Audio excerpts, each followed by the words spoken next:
Hey, I'm Nick. And I'm Graeme. And this is the Dude, Where's My Code podcast. This is episode number 8.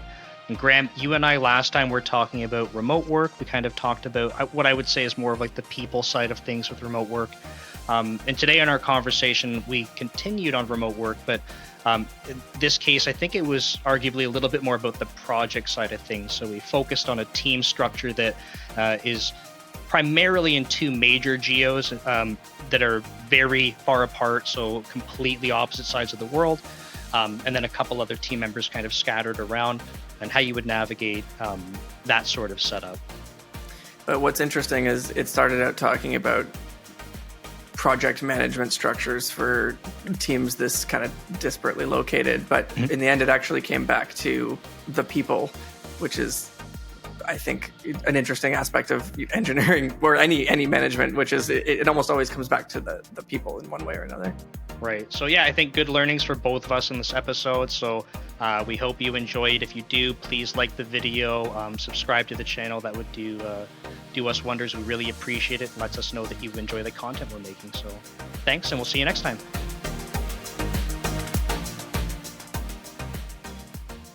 So yeah, we talked about the people side, kind of how to, I feel like, coordinate a lot of that stuff and engagement, that part. But more about like, okay, let's park the. This is going to sound kind of weird, but like, let's park the people side of that and focus about, okay, you have to go build software. So whatever thing you're building, if it's a service that you're, and there could be different parts to this too, like, are you maintaining a live service? Are you just building software that you have to ship at a regular cadence? Different flavors of this kind of stuff. And if you have and we could talk about maybe different setups of teams and stuff, like if you have everyone who's just kind of all over the place, like what does that look like? If you have two maybe big pockets of people, let's say, so like two major time zones, like, so for me, my two major time zones would be China and North America, Right. specifically like PDT, and then China time zone, like CST, I think. China something time. Yeah, but I think, like, I have people in Mexico, but they're a couple hours off from us, and then there's like an India team that kind of gets layered in here too. Fuck me. It's gonna be bad. So yeah, like for me, I have two teams, each with North American and Chinese counterparts, and like one team in particular, we've kind of divvied up, like a lot of the stuff gets done kind of, I don't, it's kind of shitty to say in isolation, but like it kind of does. So people take stuff that they can work on, make progress on it, and not be totally blocked by the entire different geo. But obviously, when it comes to like live site and service stuff, there's gaps. So people have to learn about the other stuff, but people aren't effective at it. So if someone in China worked on some feature, and then we're on our on-call rotation and we're like, hey, something's up with this feature, we know just enough to be like, we can get by. And then, the end of our on-call shift when China's coming online, it's like, hey, by the way, we had to park this, like, go figure it out. And so it seems to work, and then people aren't totally blocked, and we kind of get like constant iteration on stuff, but it's not constant iteration on what I would argue is the top priority thing. Like if we had a top priority on the whole team, no one's constantly iterating on that, mostly. When you said like things are done in isolation, Mm. is that like loosely, in isolation? Is that like at the individual level? So kind of and kind of not. So when I say in isolation, at the individual level, almost, because people are kind of taking on, like if we just, I'm going to totally make up numbers. If we had 10 people on the team and 10 KRs, probably we'd have about one person who's like, yeah, I like really want to focus on that KR. But there is a lot of collaboration, especially on the China side, because they're in office. So they get to do a lot more collaboration across their projects and stuff, which is nice. Um, so it's not totally in isolation on the North American side, and it isn't like a one person, one KR kind of thing. So it's not quite as bad as it sounds, but we might have like two people pairing up on a couple KRs and the odd person on their own. So it ends up being mostly like geo isolated, I guess, is the Right, bigger right. thing. Okay. Which I don't like. I don't think that's ideal.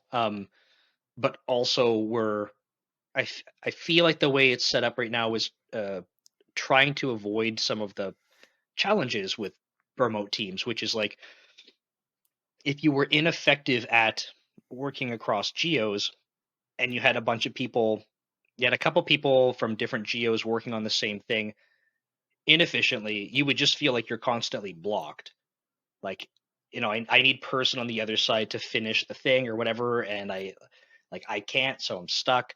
Hmm. So it seems like there's enough like trying to avoid the problems, but not taking advantage of a lot of it.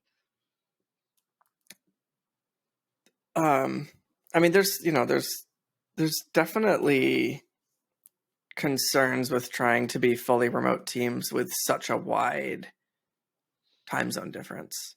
Um, I've definitely seen and heard a lot of examples of that where, just even fully remote teams, I've pushed for a lot of things to be made asynchronous personally, and I Hmm. still think there is a time and a place for synchronicity and face to face meetups, even if they're virtual face to face meetups. And those become extremely difficult when it's an inconvenient time for a significant portion of the group Right. on either side. So certainly, I see the value in saying, well, these people are co-located, so we can leverage that to make sure there isn't that kind of like great divide. Totally aside, I'm just curious, since you have an on-call rotation and people across like these different spaces, do you have a situation where you have somebody on call when like it's the middle of the night for them and you technically have somebody else online and working somewhere else? Does that question make sense? I think so, and I think the answer is no. So the shifts for on call, and I have because I have two teams are actually different for the two teams, but Mm. um in one team it's basically 12 on 12 off, so from 6 to 6. Okay. So um if yeah, I mean that I can elaborate on that, but like if you think through that, you're you're gonna have a little bit of overlap at the ends and the beginnings of the day, depending on where you are. The other team has 16 and 8. The teams are of different size, so to compensate for the number of rotations, the one team gets like a longer shift, so it's a 16-hour on-call shift, which is pretty heavy. Like it feels hard. Oh man, Um, we were doing week on. sorry, it's a week at a time, but like Oh, oh, your rotation's a week long, but 16-hour days. got it, got Um, it. so not 24-hour on calls because we have Okay, the that's the really other what I team. was driving at. Was like I was curious how much you had embraced making use of people like being online, even if they're not the person on call, right? Like, Yeah, hey, and there's people working, so you don't wake up. We've got somebody on who can deal with this. yeah, it's kind of nice. So the tricky part is like anything that gets it's like a paging alert that would come in because of automation or someone because there's a billion different teams, someone's escalating something they've observed. It goes to a paging alert. It will go to the on calls. So Hmm. even if it was 6 in the morning, because that's when your shift starts, and someone is online in China, let's say, and there are tons of awesome engineers on our team in China that they actually like enjoy being up later, most of them, Hmm. and not waking up earlier. So some one on tangent, but some one-on-ones I have with some of the people in China, they'll do it at like midnight or 1 in the morning by choice. Oh wow. Yeah, it's really neat, and I'm like, that's cool because like I mean, it's not super early for me, and like I totally get it. I prefer being up late. So, Right um, on. but yeah, so if even if those people were online, the paging alerts would come into the on-call staff. But what's really cool is we could be like, hey, actually, like person in China, this is a feature you actually know really well. If you're online, like, could you look at it? Because like I can go do it and I can engage in stuff, but it's probably if you're online and available, you might as well kind of have a look. Hmm. Yeah, no, that's just for my own curiosity. But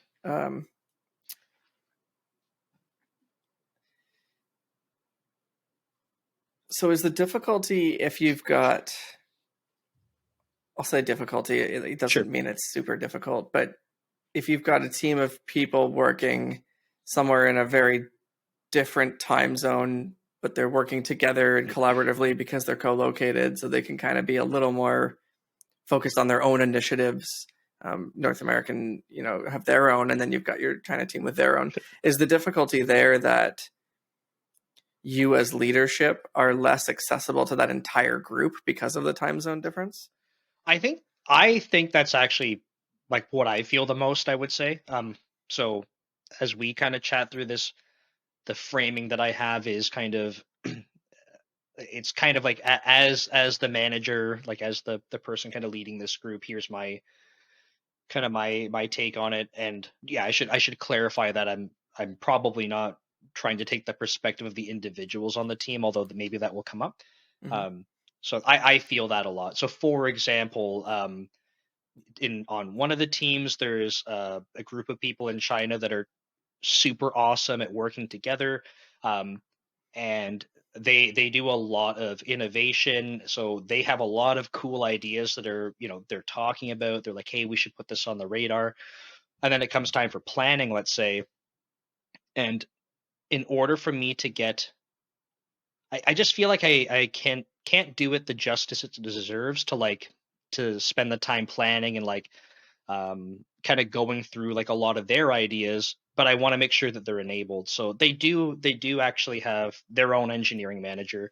Um, more recently, actually, their engineering manager has changed to someone who is not that this is going to sound bad, and I don't mean it this way. It's not that the other engineering manager was not technical.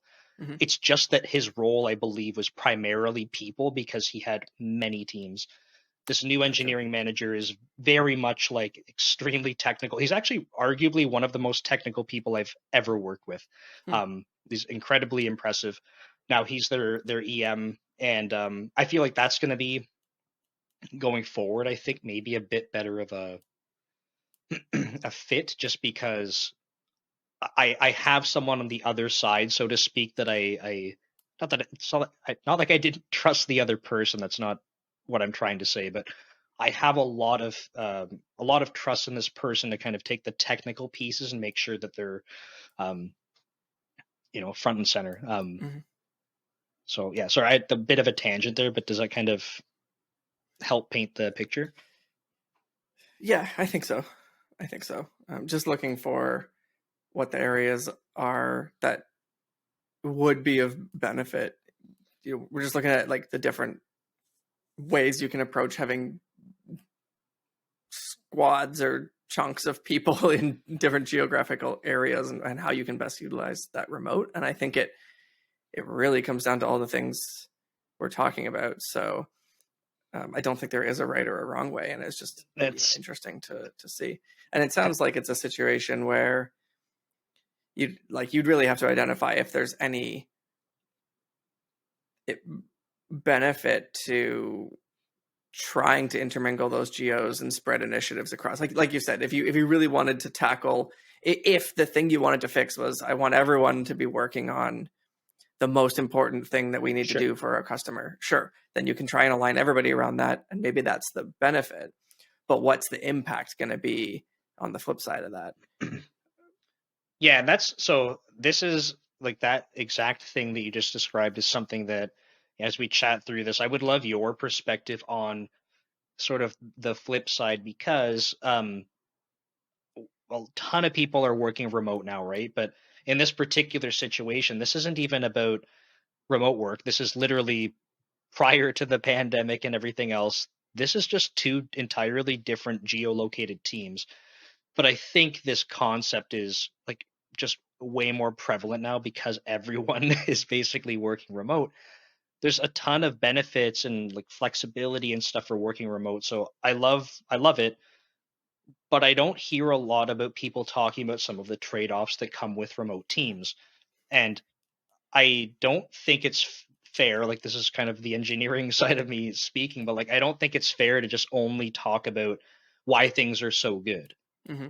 right? Like, yes, we should talk about why remote work is good, but like literally everything has pros and cons to it. So like, what are some of the challenges? Because I think understanding those, identifying those, is a great opportunity to be able to say, hey, look, like, if this is so much of a con, in our particular situation, like, we how do we navigate that, or should we switch to something else? And I think that's how you improve. So That's a great way to look at it. And I think I'm just trying to think about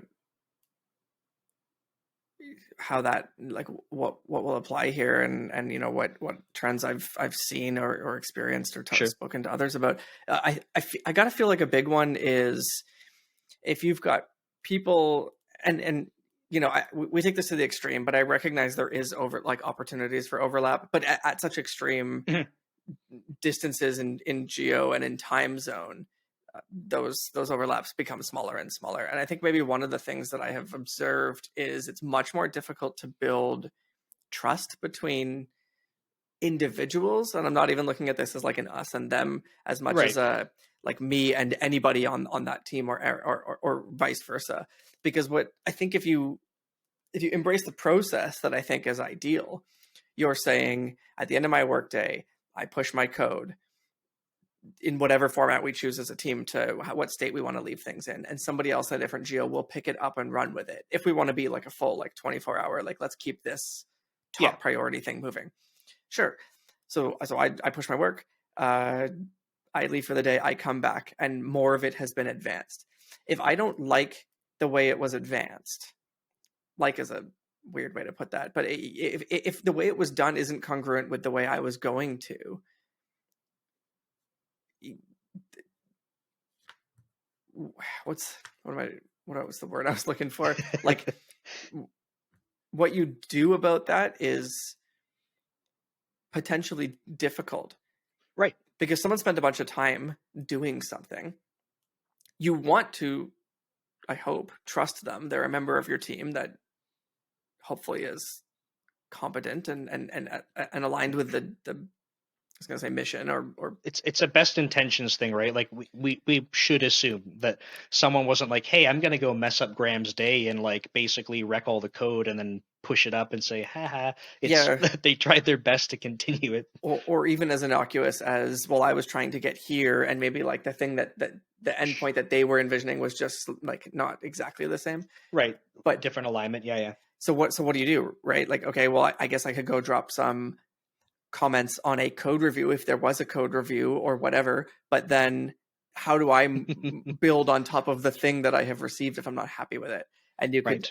I suspect you can get into an environment very quickly that undermines each other, because you go, well, I wouldn't have done it this way, let me just quickly refactor all this stuff that someone just did. And you kind of get this, like, I suspect an opportunity for infighting, especially around potential, like, some stuff might be really important foundationally, others might just be two people whose code style doesn't match or whatever. Yeah, um, and it's, I think, a super interesting point because, um if you think about that scenario, I think it's very real. If you think about that very specifically, the whole goal was that you had like continuous forward progress, and now you've reached a point where if there isn't alignment for whatever the reason happens to be, right now all of a sudden, when one person's trying to take the step forward, they're actually like kind of going sideways, and then the next person comes online, they're going sideways, and it's like, how do you start going forward instead of sideways? There's probably, like, if this starts to happen, I mean, I think a lot of opportunities for being able to say, okay, like, how do we get on the same page? How do we, like, I think there's tons of things that people can do there, but all of them, and this isn't like a bad thing. It's just, when we talk about pros and cons, one of the trade-offs here is like that will take additional time, and probably at a time of day that's not going to be ideal for someone mhm, because of the very diverse geos. right. So not that it's like the end of the world, but if this is happening and you want to start actually making forward progress, you're probably looking at some sort of, I mean, if you can have some asynchronous conversation about it, sure, but like I feel like the most effective way will be spending time together and chatting through it. Probably. I think it begs the question, you know, if we assume that this model, despite any of its challenges, is ultimately going to deliver something of the highest value faster, but to the detriment of potentially anything else getting done. You Mhm. have to, as an organization or as a team or as a culture or as a group, decide, would we rather be slower to deliver any one individual thing than we would if we were kind of parallelizing them, but it will get delivered faster on its own timeline. Does that, I think I'm describing that I correctly. think so. Yeah. And so that's where you can take, alternate perspectives of, well, if we're doing anything except the most important thing, we're wasting time, right? Or like, well, we're not, because we're multitasking. Yeah, there's some like theoretical limit to how many people could possibly be splitting up the most important piece of work, I would say. Yeah, and I think that's, again, to the extreme, I would say the most important things. But if you, yeah, like Well, at that so point, where's I have that, where does that threshold cross with, hey, we're just two teams delivering two things independently? right. Yeah, and I actually do have this year in particular we had, I think, I don't want to say the first, but something I observed as like a really good example that we could split across the two different geos very effectively. Um, but it's because it wasn't like, oh, go deliver a feature. It was a migration basically of a ton of code. Mm. And that meant that we could literally take this big ask and say, okay, like let's just start splitting it, right? We can prioritize the most important stuff based on whatever heuristics we want, and then start divvying it up, right? So we can give more junior people maybe even the less important stuff, but let them kind of get experience in this area. Some really senior people could start tackling the really important stuff right away, establishing some of the patterns for the migration. And this has literally taken a handful of people from both geos the entire year chipping away at it with other stuff going on too. Mm. Um, and I think it's worked really, really well. They came up with a sync meeting once a week dedicated to this. That's kind of at like a North America China friendly time to meet at, and they also share things asynchronously about, hey, if you come across this pattern, like watch out. Here's what you should try doing. Um, I just think it's worked really well. But when I think through about why, I think it's because people could, like, there was an overall theme that people could kind of get behind and work towards, a lot of patterns that people could learn from each other, so like shared learning opportunities. But all of the work, there was just so many, I'm not going to say the word properly, parallelizable pieces, is that uh yeah, there was enough stuff that you could do in, yeah, Parallelograms. yeah, exactly. There was enough parallel opportunities for making progress. And only now that we're getting towards kind of like the tail end of that, are we reaching this point where it's like, hey, we're about to start stepping on each other's toes. So like now we can actually start pulling a couple people off and letting others just like wrap it up. So that's one example that's worked really well. Happens to be a very high priority for us, but a lot of our other work doesn't kind of fit into that. So I have a theory. If you're migrating from old to new, the end state is difficult to misinterpret or to interpret differently. Like, this thing needs to do this thing, but a different way. Like, yeah. so I wonder if part of the benefit there is, well, it, it's hard to diverge because you kind of have that like roadmap or that like picture of what the end state is. Without, it's not really like, it seems like it's not up for discussion. Yeah, and where there has been gaps or like different understandings and stuff is along the way, right? So as you migrate, the end state where we want to get to, I think, is pretty understood. But how you go migrate something, and I'll give you an example, right? Like, um, we talk about testing a lot for just between us, right? So if testing is really important to us and we're migrating something, because we have a live service, we're talking about, okay, we have to roll out changes slowly. Um, if you have to change from one API to a new one, should we, and you have to flight it, so like that's coexisting, do you keep both sets of like unit tests in place, double up the code complexity? Do you delete the old ones, only add the new ones? Do you only leave the old ones, come back for the new ones? And I've told people like the right answer in my opinion is whatever gives you confidence Mhm. to make progress. And people have just done different things and people have disagreed on it, and it's like ultimately people made forward progress and we're almost near the end. Right. So there was flexibility. People disagreed on stuff, but it's like those disagreements didn't have to stop other people. In fact, they could learn and say, "Hey, I don't like that approach because I think, just for example, by not having the new unit tests in place, you're gonna miss some things." And this other person's going, "Well, I'm gonna be flighting it and watching it, so I can check for that." Pardon me. Yep. But I don't My voice. think anybody's end state was no unit tests. Exactly. That's exactly it. So some people were like, "Hey, I'm coming back, and once I flighted it and verified it, like, cool, I'm gonna go blow away the old tests and put the new ones in because we know that we can turn that path off." Yeah. So some whoever is listening or watching might go, "Well, the right way to do that is to make sure you have all the test coverage." I'm like, Yeah. whatever gives you confidence. Like, you don't know our code. Yeah.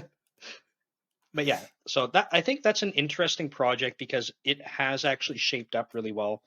Um, but I think a lot of the time, kind of reflecting on this is one team in particular, right? So the on-call stuff I think works quite well. Um, that's probably the biggest benefit of having the different geos is just, Hmm. and we talk about holidays and stuff. Like it's super awesome to be able to have our counterparts in China kind of over holidays. They're just like they'll step in. So American Thanksgiving, they're like, Yeah. yeah, like we'll take your shifts. It's like really cool. And then for their holidays in the new year, we'll be able to do the same thing to return the favor to them. So the on-call stuff I think is super sweet. We have a couple projects like this one we just described that works well, but ultimately, like the way we structure our work is like a lot of a lot of very separate areas for different groups to tackle. Right. It almost sounds like the piece that is important, which you touched on briefly, was that everybody has at least a cursory knowledge of what's going on Hmm. if they have to support it one way or another. I think that's probably, it sounds like that's where the optimization is how do we make sure whatever path is chosen for how, these multiple teams deliver, Right. what is of concern is that what's delivered is well understood, or maybe not well understood, but understood, to whatever degree you want. And the processes that support that are probably good async processes in terms of documentation, handoff meetings, release meetings. I don't know, whatever, the culture calls for. Yeah, I think that's a really good point, right? So when I think about this particular team, um, part of me has been wondering, like, is there a way that we can or should be working like more effectively on I don't know, unifying the two different major geos to say like, hey, like focus on the top top echelon of the most important work items. Um, and I mean, like everything we're doing is working right now, so I'm not approaching this like, hey, like it's things are going off the rails, like we have to Yeah, fix yeah. it. It's like it's going well, but I don't like just stopping there, like going, well, could it and should it be better? And I guess like I'm starting to, as we're talking through this, starting to think like maybe the right parts are being optimized. Like the on-call stuff works well. What can we do to make sure handoffs and things like that are improved? Um, big Yeah, and projects that can be split out. Like, can we do that? Sorry. you did touch on like you being potentially less versed in some of the things that maybe the other team Right. had come across or decided or concluded that might be worth investing in, and it's harder for you to get up to speed. And it even sounds like that is being addressed as well. So it's, as long as you are not just trying to be a remote team that looks like how we expect remote teams to look, but you're actually looking to optimize for the challenges that you feel today. I don't know if there is a wrong way. Yeah, I think that's fair. Well, and like you said earlier, there is a maximum to how many people you might want to have aligned around one thing anyways. So Right. the value gets diminished if you try and pull two full teams of people in and align them all around one thing. That's why we have like whatever models people use, pizza teams or whatever you want to call them. But Pizza teams. that's the one, right? Like, I haven't heard that, but I think a team shouldn't be bigger. oh, yeah, your team's too big if they can eat 2 large pizzas or something. Yeah, well, that's not really a good analogy because I know can it's a terrible eat analogy. A lot of I pizza. eat a large pizza and I'm tiny, so okay, yeah, I've heard the analogy before. I hadn't heard it just directly called a pizza team, but whatever they're called. Yeah, so no, it's interesting, right? So the idea that we have different geolocated teams offers benefits. When we talk about remote work, a lot of people are basically only talking about benefits of remote work, but we're in this conversation not just talking about remote as in from the office, we're talking about remote from each other. There's definitely some things that are correlated there. Like, for example, how you're communicating with your colleagues and stuff. It wouldn't matter if I was sitting in a room of people right now and Graham, you were sitting in a room of people. Like, we are remote from each other. So there's a lot of overlap there. But this, when we talk about the sort of air quotes here, like the project side of things, um, the the thing I really wanted to focus on was this very different geo and time zone kind of thing, because I think that there's um I think that there's challenges or drawbacks, however you want to say it, that people don't talk about, and as a result, like, if you're not thinking about them, then you can't try to optimize them or work around them. I'm having this thought. I don't know if it's a good one. This happens a lot. Let's hear it. But traditionally, this has been referred to as the offshore team model. And Sure.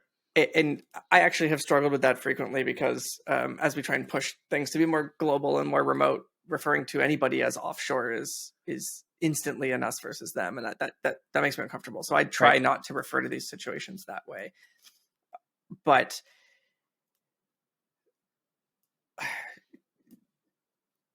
everyone is aware that there's challenges with working with offshore remote teams. That's been a thing that has been involved in at least some of my work across many, many years. And that always comes up, and people are always asking if you have experience doing that and how you managed it. So this isn't that different. What I think is interesting is a lot of the challenges that stem from that comes from that perspective of, well, we are here and there is this group that is not, and they are there. Mm-hmm. And so the cool opportunity about remote to me is it diminishes that thinking of we're here. It still happens occasionally. You get people mostly co-located around one time zone. I've worked at places that have full intentions of being remote and are remote first, but accidentally treat headquarters as kind of like the only place. So all times, I always had to adjust all the times written for Eastern because everything was always written just naturally in Pacific, even though people didn't write this Pacific time. So I guess, I'm just thinking like the benefits of thinking about teams remotely are that you are always optimizing for people not necessarily being co-located or aligned in one. And so I think you do get benefits of working with the offshore team model, if that's what we want to call it, just by thinking of your teams as remote teams, even though they are maybe two separate teams co-located. You're still treating everything as, well, there is no main area, right? There's no anchor. Yeah. I think that's a great way to put it. I think it was in the last conversation you and I had, was talking about um, back at Magnet Forensics when we had got our first like satellite kind of dev office, and that was very much like not. It was like an us and them thing, not because we were like, hey, we don't like them. It was just, I think, quite the opposite. We both groups love the other side. It was more like we are two pockets of people, like co-located separately, um, and it was just challenging because no one was thinking, and I'm not faulting anyone for this, but no one was thinking about, like, I would argue the way a lot of us think now, which is like it needs to feel remote first. Like, we have people that are not co-located, and part of me wonders if my time at Microsoft would look way different if we were back in the office. And what I mean, so a lot of people they go back in the office because they like working in the office, but I I actually had a bit of a fear that if we all went back to the office, because I asked my team if they wanted to, or if they wanted to continue to work remote. But I was like, I'm nervous if we all go back into the office for the people that are located in Washington. Would we kind of go back to what I experienced before the pandemic, which is like, hey, we're co-located, which has a lot of awesome benefits, but now we're going to, like, inadvertently kind of exclude the others. And I have people that work in Mexico and they're not going to come into the headquarters. So, Yeah, um, like, would we accidentally kind of wreck their experience? I was really afraid of that. Now it hasn't happened because we work remotely, but um, yeah, just to your point, I think it's a really cool way that when we think with that mindset, kind of makes these other things a little bit more smooth. right on.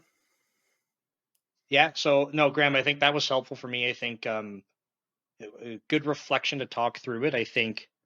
Um, I think you kind of said it earlier. Focus on kind of what the goals of the remote team have been, and it has been primarily to help with the on-call stuff. Obviously, to take on more work responsibilities. So if we can do more stuff around making the on-call transitions better, great. If there's opportunities for navigating project splits and stuff, great. But it seems like it's not broken right now, so maybe don't try to totally change it. Force anything different. Yeah. Yeah. Well, you gave me a really great perspective on thinking about, I don't have a new name for it, the former offshore model as a Right. remote model. It was not something I had thought about. And it's interesting to, yeah, just really try to apply remote thinking to different types of remote groups, regardless of what that distribution looks like. And I think that's something I'm gonna put a lot more thought to. Um, haven't really spent that much time thinking about it. I think in my mind, remote defaults to a scattered set of people across even a limited geo distance of the North America time zones, or Right. one of the last team I worked with, primarily North America time zones, is one or two individuals falling outside in European time zones, Hmm. and even that was um, a chance for us to really try and fight against that. Well, we are all here, and there's a few over there, and to just like blow that mindset away and be like, none of us are here. What is here? It doesn't mean anything. So Right. that's really cool. I'm going to think a lot more about that going forward. Yeah. No, no, that's cool. I'm glad that that helped. Yeah. I Last note, I guess, is just that when I remember accepting the job at Microsoft and kind of being told about the team in China, I was like, oh man, like the only understanding I had of like this kind of thing was like, hey, like we're outsourcing things.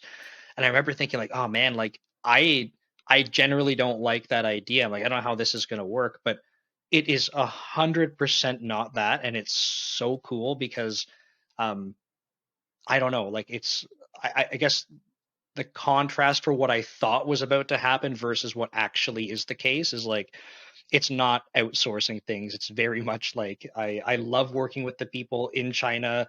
I love the one-on-ones with them. Like they're very much like integrated in the team. It's like it's just super cool and totally shifted my in a positive way kind of what I was expecting was going to happen. So yeah. It's great when your expectations are shattered in a good way. Yeah, exactly. Yeah. And that's why I never have any expectations of anything, right? Awesome. No, thanks, Graham. I appreciate that. So yeah, thanks. Always something good to learn. All right. Well, this is great. Okay. Well, take care and we'll see y'all later. If you like the video, if you enjoyed it, sorry, please like the video. And if you're watching on YouTube or Spotify, if you want to subscribe to the channel, that would be awesome. And we'll see y'all next time. Take care. Good night.